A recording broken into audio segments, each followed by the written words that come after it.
This video is brought to you by VPN. What's up guys, and welcome to the official Huawei P40 day. Huawei has announced 3 flagship phones, the P40, P40 Pro, and the P40 Pro Plus. Today we look at how the P40 Pro and the P40 Pro Plus compete against the best of Samsung, which is the Galaxy S20 Ultra. Now as we know, out of these phones, only Samsung is giving you the Google applications, Huawei is giving its own services, but I want you guys to put all of that on the side and just see how this phone can compete feature by feature with the S20 Ultra. Both phones are camera monsters with lots of lenses and zooms and optics going on. Now design wise, because of the monster camera specification, they have kind of sacrificed the looks. There's a big camera bump on both phones. For these models particularly, I have to say I kind of prefer the look of the P40 Pro Plus because it's having the shiny matte finish instead of the simple gloss that we get on the S20 Ultra, which is an absolute fingerprint magnet. I mean, if you use it for just a little bit,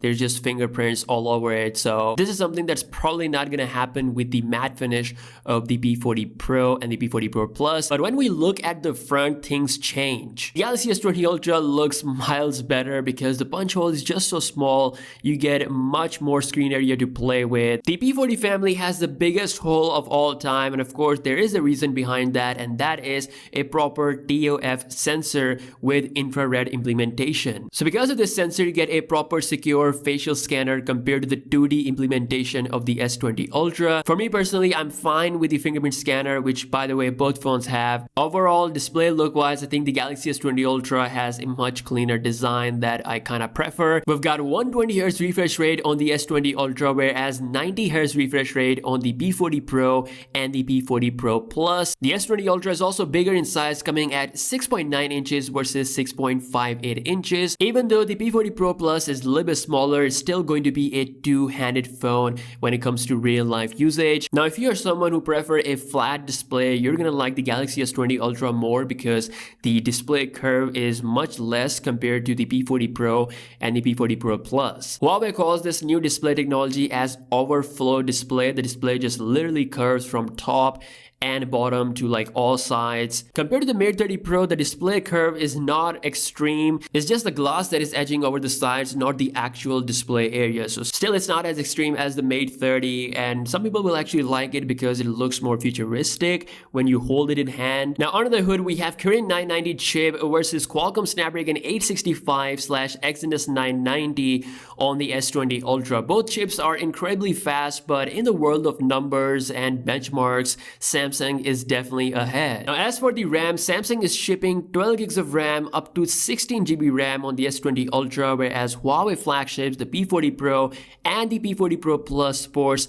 8 GB of RAM with 256 GB of internal storage. The 8 GB of RAM should be able to handle everything you throw at it, but 12 gigs of RAM is more future-proof. Now before we compare the most important feature on both phones, which is the camera, I do want to give a quick shout out to the sponsor of today's video, VPN. VPN is a fast, easy to use and secure VPN application with over 100 servers in over 40 locations worldwide, so you can appear as if you're connected from anywhere. It's one of the few VPNs out there that offers a top-class browsing and streaming experience at a fraction of the price with only $2.5 per month if you go with an annual membership and only $4.99 if you go with a per month subscription. With the current health situation that is going on in the world, VPN is donating $1 to Red Cross for every download up to $10,000. This is all to help the relief efforts. You can unblock Netflix, BBC iPlayer, and many more websites by using VPN. So sign up today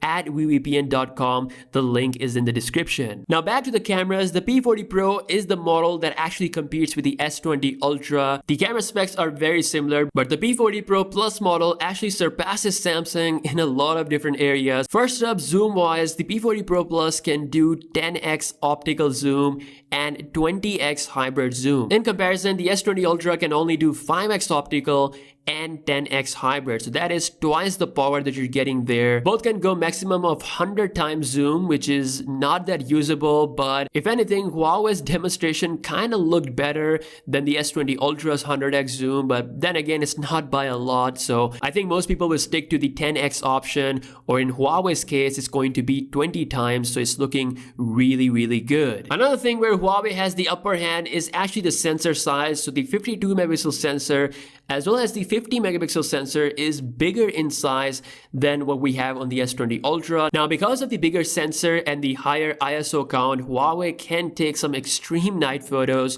compared to the iPhone 11 Pro Max and the Galaxy S20 Ultra. Again, this is an extreme example. In most situations, I think Samsung will be able to perform great. Samsung has updated the night mode. Now it can take 30 seconds night mode shots, which looks pretty good. Now, one thing Samsung hasn't built is the astrophotography mode. So Huawei, on the other hand, they have a light trail mode that gives you amazing shots at night. It takes some super long exposures, which is something I really want from Samsung as well, but it's not available at the moment. As for videos, both can do 4K 60 FPS video with front and back cameras, but Samsung can do 8K at 24 FPS, which is really sharp. Huawei does give you that 7380 FPS slow-mo video, which is actually really, really insane. Both phones are having the audio zoom function, so you're gonna get the top quality microphone performance as well. Now, for the battery, we have a 4200 mAh battery on the P40 Pro and the P40 Pro Plus versus 5000 on the S20 Ultra. But as we know,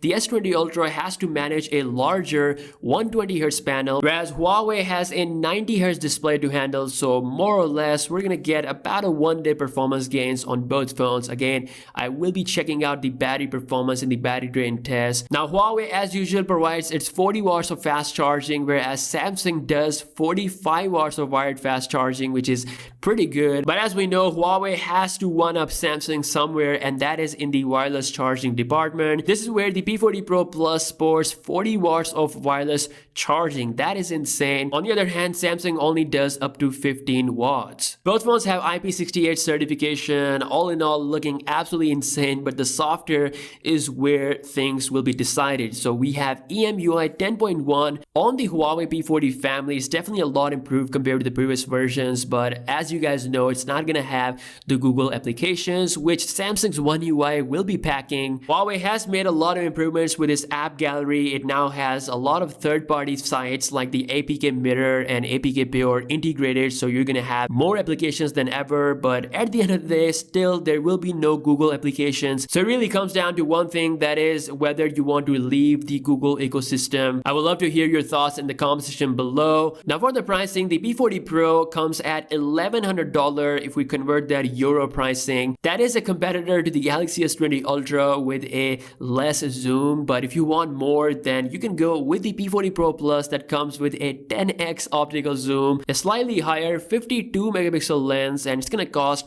roughly around $1,500, even $100 more than the S20 Ultra. So Huawei truly built that for absolute Pro Plus users, as the name suggests. It's gonna be made available in the month of June, whereas the P40 and the P40 Pro will be available in April. It is heading to UK, Europe, and mostly in Asian markets as well. As always, if you're in US, you'll have to import the phone. Overall, these phones are absolutely insane, guys. These are the most insane camera setups we have seen on any smartphones. Samsung got its amazing design and amazing features as well, and of course the luxury of having the Google applications. Once again, that is going to be the deciding factor. Let me know your thoughts in the comment section below, and as always, I'll see you guys in the next one. Peace out.